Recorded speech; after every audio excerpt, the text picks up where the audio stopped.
Hey, it's Layla with GetConnectedMedia.com. I'm here with Doug Borbath, Senior Product Manager for Lumix Cameras at Panasonic. How are you?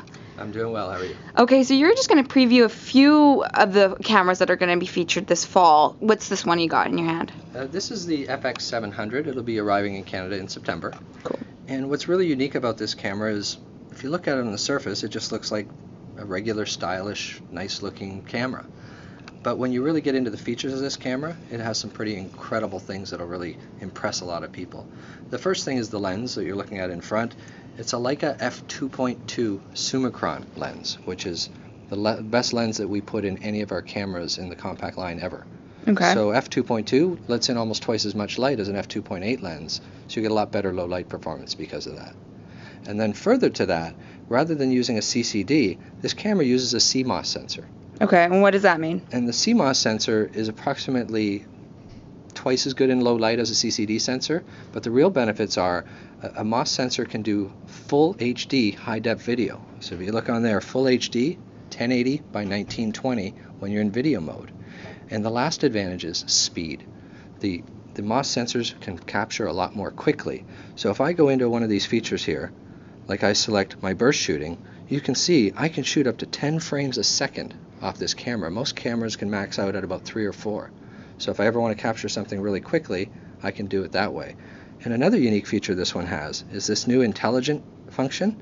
And what I do when I select that is its burst mode will actually change its rate depending on motion of what I'm capturing. So if I'm taking a shot of something that's barely moving,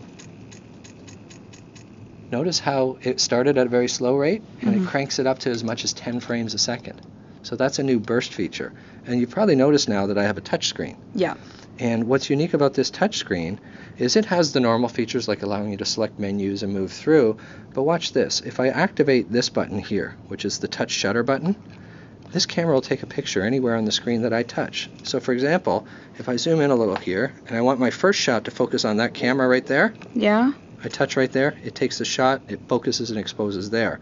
So you can take the picture just by touching this? Just by touching the screen. You just did. Very cool. And then if I want to focus and expose over there, it'll do that.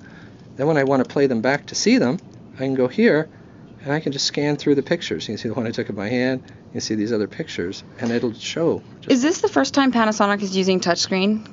We brought out a similar touchscreen in our G2, which is our interchangeable lens camera. This is the first time we brought it out to this level in our compact models. We have some models that are touchscreen, but not like this. And the point of it? Is it's so easy to use.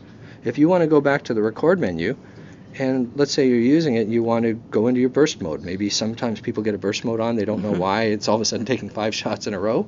Oh, there's my burst mode. I didn't know that was active. I touch that, I shut it off, exit, done. It makes it very intuitive as well. So how much does this cost? This will be $399. Very nice. Thanks very much for your time. No problem.